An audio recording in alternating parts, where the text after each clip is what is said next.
최화영, 살인교사 혐의로 긴급 체포됩니다. 하지만 수갑을 차는 그 순간에도 그녀의 입꼬리는 비웃듯 올라가 있었습니다. 나를 가둘 수 있을 것 같아? 내가 가진 돈이 어디로 흘러가는지 너희는 절대 못 따라와. 30년 동안 드림그룹을 손에 쥐고 흔들었던 여자가 이제는 자신이 만든 함정 속으로 끌려 들어가는 순간을 오늘 영상에서 처음부터 끝까지 풀어드리겠습니다. 여러분이 그토록 기다리셨던 그 순간, 30년 묵은 악행의 대가를 치르는 순간이 바로 오늘 회차에 담겨 있습니다. 시작하기 전에 구독과 좋아요 먼저 눌러주시면 다음 회차 사이다 요약도 가장 빠르게 받아보실 수 있습니다. 마대창 회장이 의식을 되찾았다는 소식이 드림호텔 전체에 퍼진 직후 경찰은 최화영을 살인교사 및 살인 혐의로 긴급 체포합니다. 화려한 응접실 한가운데서 수갑이 채워지는 순간 최화영은 표정 하나 흔들리지 않습니다. 오히려 끌려가는 와중에도 오장미를 향해 차갑게 쏘아붙입니다. 오장미, 너 좋아할 거 없어. 내가 잡혀가도 이 회사 지분은 여전히 내 손 안에 있는 거니까. 변호사 선임해서 보석으로 일주일도 안 돼서 나갈 거야. 그때 가서 두고 보자고. 너희들이 웃을 수 있는 시간도 그리 길지 않을 거야. 오장미는 흔들리지 않고 마주봅니다. 30년 동안 참아왔던 모든 분노를 누른 채 차분하지만 분명한 목소리로 답합니다. 그동안 당신이 그렇게 빠져나갔던 방식, 이번엔 안 통해요. 마 회장님이 깨어나신 이상 당신을 위해 움직여줄 사람은 이제 아무도 없으니까. 당신이 30년 동안 짓밟았던 사람들이 이제는 당신을 짓밟을 차례예요. 경찰들이 최화영을 끌고 나가는 동안 그녀는 마지막으로 대저택을 한번 돌아봅니다. 자신이 30년 동안 쌓아 올렸던 모든 것이 담긴 그 공간을 어쩌면 다시는 같은 모습으로 보지 못할 거라는 사실을 직감한 듯 잠시 눈빛이 흔들립니다. 하지만 곧 다시 차갑게 굳은 얼굴로 차에 올라탑니다. 정원에 서 있던 직원들 중 누구도 그녀를 향해 인사를 건네지 않았습니다. 30년 동안 그녀를 떠받쳤던 권위가 단 하루 만에 흔적도 없이 사라진 순간이었습니다. 경찰서로 호송되는 길, 정숙희가 면담 요청을 통해 잠시 그녀와 마주합니다. 좁은 면담실 유리창을 사이에 두고 두 여자는 30년 만에 처음으로 서로의 눈을 정면으로 마주합니다. 정숙희의 목소리는 떨렸지만 그 안에는 단단한 분노가 서려 있었습니다. 당신 때문에 내가 30년이라는 시간을 잃어버린 채 살았어. 누가 죽인 건지도 모르고 내가 누구인지도 모른 채로 그 긴 세월을 헤매고 다녔어. 당신이 나한테서 빼앗아간 그 시간 절대 돌아오지 않아. 최화영은 시선을 피하며 코웃음을 칩니다. 그래서 어쩌라고. 이제 와서 사과라도 받고 싶은 거야? 그런 거라면 헛수고야. 나는 단 한 번도 후회한 적 없으니까. 후회는 안 해도 돼. 그저 이제는 당신이 빼앗긴 시간이 어떤 건지 직접 갇혀서 깨달아 볼 차례라는 것만 알아두면 돼. 내가 누구인지도 모른 채 헤맸던 30년, 당신도 똑같은 무게로 느껴보길 바랄게. 정숙희는 더 이상 말을 잇지 않고 자리에서 일어섭니다. 최화영은 그 뒷모습을 바라보며 처음으로 등줄기에 서늘한 기운을 느낍니다. 평생 자신이 망가뜨려 온 사람이 이제는 그녀의 운명을 예고하고 있었던 겁니다. 면담실을 나선 정숙희는 복도에서 기다리고 있던 오장미와 마주합니다. 두 사람은 서로의 손을 꽉 붙잡습니다. 엄마, 괜찮으세요? 그 사람 얼굴 보는 거 많이 힘들지 않으셨어요? 괜찮아. 오히려 후련했어. 30년 동안 한 번도 못했던 말을 드디어 했으니까. 이제는 정말 끝이 보이는구나. 오장미는 어머니를 꼭 안으며 눈물을 글썽입니다. 이제 진짜 다 끝나가요. 조금만 더 버티시면 돼요. 경찰서 유치장. 좁고 차가운 철창 안에 앉은 최화영은 변호사를 통해 대형 로펌에 긴급 연락을 취합니다. 통화 너머로 들리는 변호사의 목소리에는 이미 곤란함이 가득 묻어 있었습니다. 회장님, 아니 최화영 씨. 이번 건은 증거가 너무 명확합니다. 초소형 카메라 영상의 살인 시도 장면이 그대로 찍혀 있고 강남봉 씨가 넘긴 통화 녹음까지 있는 상태라 보석은 거의 불가능에 가깝습니다. 그럼 구속 집행정지라도. 내 건강이 안 좋다고 해. 심장이 안 좋다고, 정신적으로 불안정하다고 진단서 만들어. 돈은 얼마든지 줄 테니까. 이미 시도는 해보겠지만 솔직히 말씀드리면 마동석 회장님 측에서 전 검찰총장 비리 자료까지 함께 검찰에 넘긴 상태입니다. 이번엔 손 쓸 곳이 없습니다. 검찰 내부에서도 이번 사건은 절대 봐줄 수 없는 분위기로 흘러가고 있어요. 최화영의 손이 휴대폰을 쥔 채 미세하게 떨립니다. 평생 누군가를 무릎 꿇리는 데만 익숙했던 그녀가 처음으로 자신이 무릎을 꿇어야 하는 자리에 놓인 겁니다. 그녀는 철창 안 차가운 벽에 등을 기대며 낮게 중얼거립니다. 이럴 리가 없어. 내가 만든 판인데, 내가 짠 그림인데, 어떻게 이렇게 한순간에. 그녀는 눈을 감습니다. 머릿속으로 30년 전의 기억이 스쳐 지나갑니다. 고아 출신이라는 이유로 받았던 무시와 멸시, 그리고 정숙희를 향한 끝없는 자격지심. 마동석을 향한 비틀린 집착이 시작되었던 그 첫날의 기억까지 모든 것이 한꺼번에 떠오릅니다.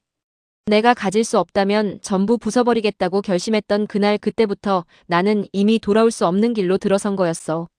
임신까지 조작했다가 사산했던 그 순간 나는 완전히 다른 사람이 되어버렸지.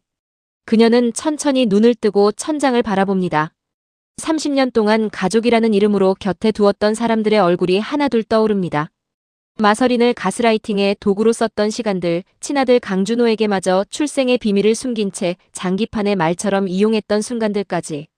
나에게 가족이란 그저 신분을 세탁하기 위한 액세서리였을 뿐인데. 그런데 왜 지금 이 순간에는 이렇게까지 외로운 걸까?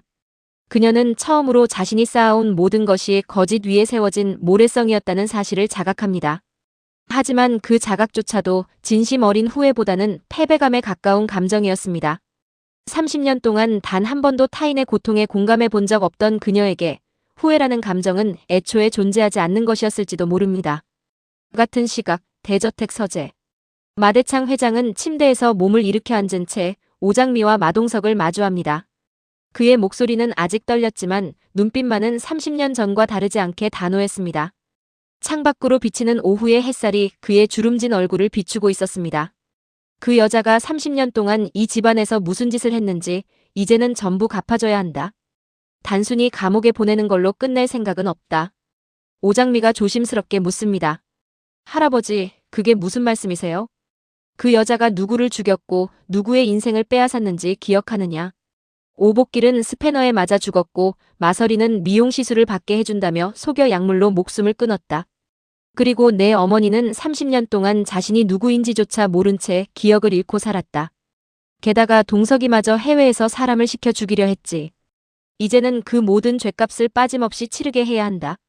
오장미는 잠시 말을 잇지 못합니다. 30년 가까이 어머니가 자신이 누구인지도 모른 채 살아야 했던 그 시간들이 한꺼번에 떠오른 듯 눈가가 붉어집니다. 어머니가 자신의 이름도 저도 기억하지 못한 채 30년을 보내셨던 그 시간 저도 똑똑히 기억해요. 할아버지 말씀이 맞아요. 이번엔 제대로 갚아줘야 해요. 마동석은 굳은 얼굴로 고개를 끄덕입니다. 그의 눈빛에는 잠시 회한이 스칩니다. 저도 그 일을 잊은 적이 없습니다.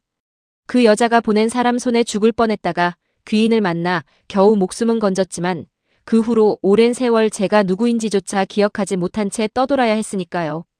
법적으로 처벌받는 것과는 별개로 그 여자가 평생 갚아야 할 빚이 있죠. 저도 함께 하겠습니다. 30년 전 제가 그 여자 때문에 잃었던 시간들, 이제는 제대로 돌려받을 차례니까요. 그는 잠시 창밖을 바라봅니다. 30년 동안 타국에서 떠돌며 보낸 시간들, 가족과 회사를 모두 잃었던 그 막막함이 새삼 떠오른 듯 그의 눈빛이 깊어집니다. 그 긴 시간 동안 단 하루도 이 순간을 잊은 적이 없습니다. 이제는 정말 끝을 봐야 할 때가 된 것 같군요. 긴장감은 여기서 끝나지 않습니다. 같은 시간 이강혁은 자신의 방에서 홀로 술잔을 기울이고 있었습니다. 창립기념일 당일 채화영이 자신을 향해 내뱉었던 한마디가 머릿속을 떠나지 않았습니다. 넌 한때 흥미있었던 빈 껍데기일 뿐이야. 그는 술잔을 거칠게 내려놓습니다. 잔이 깨질 듯한 소리를 내며 탁자에 부딪힙니다. 30년을 너 하나만 보고 살았는데 살인까지 대신 떠안아줬는데 나는 그냥 버려지는 패였다는 거지. 좋아. 그렇다면 나도 더 이상 너를 위해 살 이유가 없겠지. 너 혼자만 도망갈 생각이었다면 그 대가도 너 혼자 치르게 둘 수는 없지. 그의 시선이 방 안 깊숙이 숨겨둔 작은 금고로 향합니다. 그 안에는 오복길 살해 당시 사용된 진짜 흉기, 피 묻은 스패너가 30년 가까이 숨겨져 있었습니다. 그는 한참을 그 금고를 바라보다가 천천히 손을 뻗습니다. 다음 날 경찰서 조사실. 채화영은 여전히 입을 다물고 있었습니다. 변호인의 조언대로 묵비권을 행사하며 모든 혐의를 부인할 작정이었습니다. 형사가 책상 위에 사진 몇 장을 펼쳐놓으며 그녀를 압박합니다. 채화영 씨, 마대창 회장님 벽시계 속 카메라 영상입니다. 골프채로 내려치는 장면이 1초의 오차도 없이 녹화돼 있습니다. 이것도 조작이라고 하실 겁니까? 증거가 있다고 해도 그건 다 조작된 영상이고 녹음입니다. 저는 아무것도 모릅니다. 변호사 없이는 더 이상 대답하지 않겠습니다. 그때 조사실 문이 열리고 이강혁이 들어섭니다. 그의 손에는 투명한 비닐봉투에 담긴 낡은 스패너가 들려 있었습니다. 채화영의 눈이 그 순간 크게 흔들립니다. 30년 가까이 단 한 번도 보지 못했던 그 물건이 지금 이 순간 그녀 눈앞에 다시 나타난 겁니다. 이강혁, 너 지금 뭐 하는 거야? 이강혁은 형사 앞에 그 스패너를 내려놓습니다. 목소리에는 더 이상 망설임이 없었습니다. 오복기를 죽인 진짜 흉기입니다. 채화영이 직접 휘두른 거고 제가 30년 동안 숨겨왔습니다. 이제는 저도 더 이상 숨길 이유가 없어졌으니까요. 채화영이 자리에서 벌떡 일어나 소리칩니다. 수갑이 채워진 손목이 책상에 부딪혀 날카로운 소리를 냅니다. 이강혁, 너 미쳤어? 그거 내놓으면 너도 같이 끝나는 거야. 공범으로 같이 들어가는 거라고. 우리 둘 다 인생 끝나는 거야, 알아? 이강혁은 차갑게 웃습니다. 그 웃음에는 슬픔과 분노가 동시에 섞여 있었습니다. 같이 들어가도 상관없어. 어차피 넌 날 버릴 생각이었잖아. 나 혼자 지옥에 떨어지긴 싫거든. 너도 같이 가야지. 그게 공평하잖아. 내가 정말 이럴 줄은 몰랐어. 너만은 끝까지 내 편일 줄 알았는데. 내 편? 처음부터 그런 거 없었어. 넌 누구의 편도 들어준 적 없잖아. 너한테 필요한 건 그냥 도구였을 뿐이지. 나도 강준호도 마서린도 전부 너한테는 그냥 쓰고 버릴 패였을 뿐이야. 30년 동안 그걸 모르고 너만 바라봤던 내가 바보였던 거지. 형사는 스패너를 증거물 봉투에 정리하며 채화영에게 고지합니다. 채화영 씨, 이강혁 씨가 제출한 흉기에서 오복길 씨의 혈흔이 나올 경우 직접 살해 혐의가 추가됩니다. 정확한 감정 결과가 나오는 대로 다시 조사하겠습니다. 채화영은 더 이상 아무 말도 하지 못합니다. 의자에 주저앉은 채 처음으로 완전한 패배를 직감한 표정이 스쳐 지나갑니다. 형광등 불빛 아래로 그녀의 얼굴이 평소보다 훨씬 늙고 초췌하게 비춰집니다. 한편 드림그룹 본사 회의실에서는 또 다른 절차가 진행되고 있었습니다. 마동석이 직접 자리해 강백호, 즉 최하준의 지분 문제를 공식화하기 위한 발표를 합니다. 회의실에는 이사진들과 임직원들이 가득 모여 있었습니다. 이미 다들 알고 계시겠지만 강백호 군은 사실 드림그룹의 진짜 최대 주주이자 정당한 소유주인 최하준입니다. 채화영이 30년 동안 신분을 조작해 그 사실을 숨겨왔고 동시에 그의 할아버지가 겪은 화재 사고 역시 단순 사고가 아니라 채화영이 배후에 있던 방화였다는 사실이 이번에 명확한 증거로 확인됐습니다. 회의실이 무거운 정적에 휩싸입니다.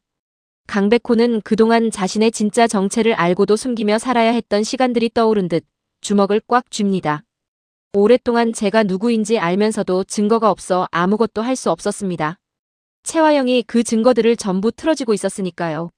이제는 명백한 증거로 확인된 이상 더 이상 숨길 이유도 참을 이유도 없습니다. 맞습니다.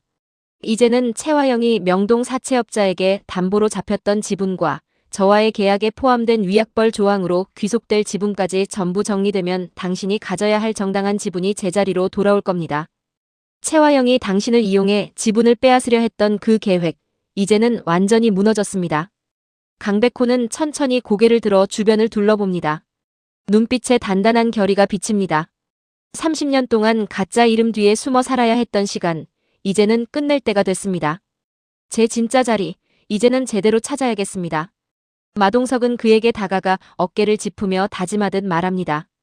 당신 할아버지를 지켜주지 못했던 죄책감을 저도 평생 안고 살았습니다. 이제부터는 제가 함께하겠습니다. 채화영이 빼앗아간 모든 걸 하나도 빠짐없이 되찾을 수 있도록요. 강백호는 떨리는 목소리로 답합니다. 감사합니다. 그동안 증거 하나 없이 혼자 버텨야 했던 시간들이 길었는데 이제는 정말 끝이 보이는 것 같습니다.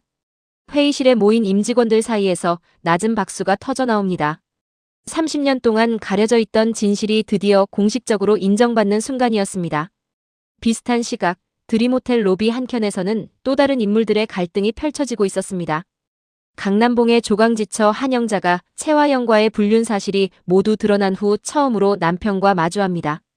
그녀의 손에는 강남봉이 채화영에게 보냈던 메시지들이 출력된 종이가 들려 있었습니다. 이걸 보고도 나한테 할 말이 있어? 30년을 같이 산 부부인데 어떻게 이렇게 뒤통수를 칠 수가 있어. 그것도 살인 공모까지 도와가면서. 강남봉은 무릎을 꿇고 그녀 앞에 머리를 숙입니다. 목소리에는 진심인지 알 수 없는 떨림이 섞여 있었습니다. 여보, 내가 잘못했어. 한순간의 실수였어. 채화영이 나를 이용한 거야. 나도 처음부터 이렇게까지 깊이 빠질 생각은 없었어. 제발 한 번만 더 기회를 줘. 한영자는 종이를 그의 발 앞으로 거칠게 던집니다. 기회. 30년 동안 내가 당신한테 준 기회가 몇 번인데. 이번엔 안 돼. 당신이 직접 채화영을 무너뜨리는데 협조했다고 해서 내가 봐줄 거라고 생각했다면 그건 당신 오산이야. 여보, 제발 나 이제 진짜 갈 곳이 없어. 회사도 잘릴 거고 채화영 쪽 사람들한테도 보복당할까봐 무서워. 당신밖에 의지할 사람이 없어. 한영자는 차갑게 그를 내려다봅니다. 오랜 결혼 생활 동안 쌓였던 배신감이 한순간에 폭발하듯 터져나옵니다. 의지할 사람이 없다고? 그건 당신이 자초한 일이야. 채화영한테 빠져있을 땐 나는 안중에도 없었잖아. 이제 와서 무릎 꿇는다고 내가 다시 받아줄 것 같아? 이혼 서류 준비해 둘 테니 도장이나 찍어. 그녀는 끝내 등을 돌려 자리를 떠납니다. 강남봉은 텅 빈 로비에 홀로 무릎을 꿇은 채 자신이 잃어버린 모든 것을 뒤늦게 깨닫습니다. 채화영을 위해 가정까지 버렸던 그가 결국 채화영에게도 버림받고 가정에게도 버림받은 처지가 되어버린 겁니다. 며칠 후 드림그룹 임시 주주총회. 채화영의 모든 비밀이 공개된 자리에서 그녀가 가진 지분의 운명이 결정됩니다. 법무팀 담당자가 결과를 발표합니다. 채화영 씨가 명동 사채업자에게 담보로 잡혔던 지분 5%는 채무 처리로 전량 회수되었고 마 팀장, 즉 마동석 회장과의 계약에 포함된 위약벌 조항에 따라 나머지 지분 10% 역시 귀속 처리되었습니다. 결과적으로 채화영 씨가 보유했던 드림그룹 지분은 전량 공중분해되어 오장미 씨와 최하준 씨에게 귀속됩니다. 발표를 들은 채화영은 그 자리에서 표정을 잃습니다. 30년 동안 쌓아 올렸던 모든 것이 단 며칠 만에 손가락 사이로 빠져나가 버린 겁니다. 그녀는 떨리는 목소리로 다시 한번 확인합니다. 내가 가진 게 전부 없어졌다고? 단 한 푼도 안 남았다고? 이 회사를 키운 게 나인데 어떻게 이럴 수가 있어. 오장미가 그녀 앞에 서서 차분하게 마지막 한마디를 건넵니다. 당신이 30년 동안 빼앗았던 걸 이제는 제자리로 돌려놓는 것뿐이에요. 당신과 강준호 씨는 이제 이 회사와 아무 관련이 없습니다. 더 이상 드림그룹 안에서 당신 이름은 존재하지 않아요. 채화영의 친아들 강준호 역시 모든 사실을 알게 된 후 어머니를 외면합니다. 그는 차마 그녀의 눈을 마주보지 못한 채 고개를 떨굽니다. 어머니, 저는 평생 어머니가 시키는 대로만 살았어요. 그런데 그게 전부 출생의 비밀을 숨기기 위한 도구였다는 거잖아요. 더는 어머니 곁에 있을 자신이 없어요. 저도 이제 제 인생을 찾아야 할 것 같아요. 준호야, 너까지 이러면 안 돼. 너는 내 친아들이잖아. 너만은 내 곁에 있어야지. 친아들이니까 더 화가 나요. 그 사실 하나 숨기려고 저를 30년 동안 거짓 속에서 살게 하셨잖아요. 죄송하지만 이제는 저도 제 발로 서야 할 때예요. 강준호는 끝내 등을 돌려 자리를 떠납니다. 채화영은 그 자리에서 무너집니다. 법정으로 향하는 그녀의 뒷모습 위로 마대창 회장의 목소리가 내레이션처럼 깔립니다. 내가 빼앗은 시간과 목숨, 그 죗값을 평생 갚아야 할 거다. 화면이 바뀌며 채화영이 호송차에 올라타는 모습이 비춰집니다. 오복기를 스패너로 살해한 혐의, 마서린을 약물로 살해한 혐의, 마동석을 해외에서 살해하려 한 혐의, 그리고 정숙희에게서 30년의 기억과 인생을 빼앗은 정황까지 그녀를 둘러싼 죄목은 한두 가지가 아니었습니다. 법조계 관계자들은 이번 사건이 가중처벌로 인해 무기징역까지 가능한 사안이라고 입을 모읍니다. 마대창 회장은 휠체어에 앉은 채 멀어지는 호송차를 바라보며 낮게 의졸입니다. 내가 빼앗았던 사람들의 시간만큼 너도 이제는 그 대가를 시간으로 치러야 할 거다. 하지만 화면은 여기서 끝나지 않습니다. 조용히 이 모든 상황을 지켜보던 진홍주와 염산월. 두 사람은 채화영이 완전히 무너지는 모습을 보며 서로 눈빛을 주고받습니다. 그들의 표정에는 동정이나 죄책감 대신 오직 자신들의 안위에 대한 다급함만이 가득했습니다. 우리도 더 늦기 전에 움직여야 해. 마 회장님이 우리 쪽 죄까지 다 알게 되면 끝장이야. 정숙희 씨 유인했던 일이랑 장미 씨한테 누명 씌웠던 일까지 전부 들통날 거야. 맞아. 더 큰 배 옮겨 타기 전에 가진 거 다 챙겨서 빠지자. 채화영이야 어떻게 되든 상관없어. 우리만 살아남으면 돼. 두 사람은 짐을 챙겨 황급히 자리를 뜨려 하지만 그 순간 그들 앞을 막아서는 또 다른 인물의 그림자가 화면 가득 드리워집니다. 누구의 그림자인지는 끝내 보여주지 않은 채 다만 그 인물의 발소리만이 또각또각 복도에 울려 퍼지며 화면은 암전됩니다. 오늘 첫 번째 남자 다음 회차 예측 여기까지 정리해드렸습니다. 채화영은 결국 지분도 아들도 권력도 모두 잃은 알거지 신세가 되었지만 진짜 무서운 결말은 법정에서 무기징역이 확정되는 순간일지도 모릅니다. 그리고 마지막 순간 등장한 그림자, 진홍주와 염산월의 도망마저 막아선 그 인물은 과연 누구일까요? 이강혁의 배신, 최하준의 지분 회복, 강남봉과 한영자의 파국까지 이번 회차는 그동안 쌓여있던 모든 악연들이 한꺼번에 정산되는 회차가 될 것으로 보입니다. 특히 채화영이 끝까지 붙잡고 있던 마지막 동아줄, 이강혁마저 스스로 끊어버린 그 장면은 다음 회차의 가장 큰 분수령이 될 가능성이 높습니다. 여러분이 생각하는 채화영의 가장 통쾌한 결말은 무기징역 확정일까요? 아니면 평생 교도소에서 자신의 죄를 곱씹으며 사는 삶일까요? 또 강남봉과 한영자의 결혼 생활, 정말 이대로 끝나야 할까요?